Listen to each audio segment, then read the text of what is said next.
grave. "I'm not leaving you alone." I had no choice. There was no arguing with Mother. Running down the stairs used to be a game. Now it was a nightmare. Trembling, I cautiously followed Mother down the rickety planks. It was impossible not to look off to the sides, into the crater. Seeing the hole made me dizzy. I had to stop periodically to regain my balance. Before the war, Father once took me to the Warsaw Zoo. I never forgot the hippo that opened its mouth to yawn, revealing what looked to me like a deep cave with 2 teeth as large as butcher blocks. I was blessed with, or perhaps cursed by, a vivid imagination. Now, walking down the wooden planks, I was convinced that I'd be swallowed up by that hole. The hole that looked to me like the hippo's gaping mouth. If that happened, I knew I would be chewed up by huge butcher block teeth and would die a horrible death. But I made it downstairs. 3.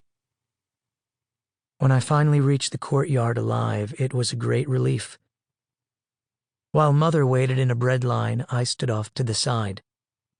Older kids collected empty bullet casings and pieces of shrapnel in the rubble, as if it were all a game.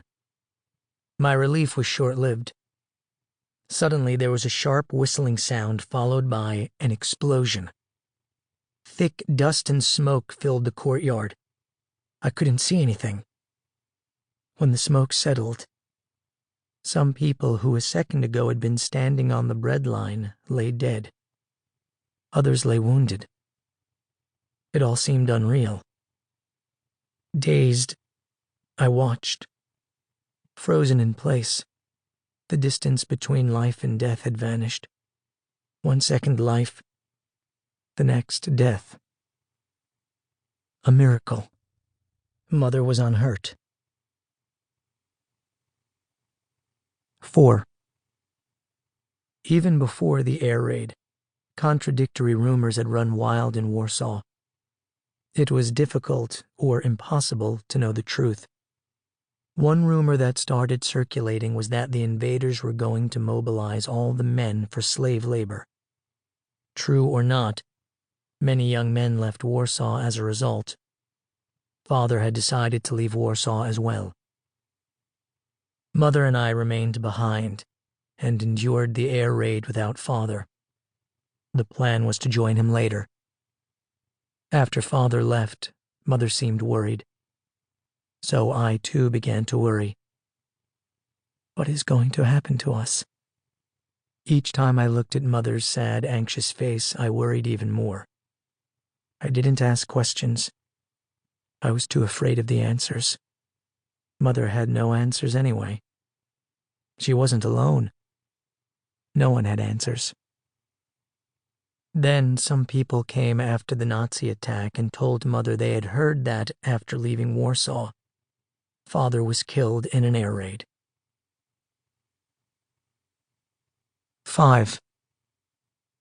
4 years earlier, when I was brought home from the hospital, my parents had not yet decided on a name for me.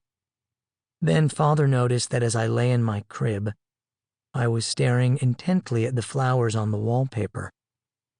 Father said to Mother, "I think our little son will be an artist. His name should be Uri, after the biblical Uri, father of Bis-al-El, the first artist of the Bible." Mother agreed. So I became Uri. Little did I know how by chance my name would save our lives. As soon as I could hold a pencil, I got busy proving Father right. I began decorating the walls of our apartment with scribbles. When I graduated from scribbling on the walls, I began to draw stick figures on the margins of Father's newspapers. No matter where my stick figures were going, right or left, back or forth, they always looked straight out. One day Mother said, "Figures don't always look straight out at us. Sometimes they look to the side because they have a profile." Profile? Who would ever?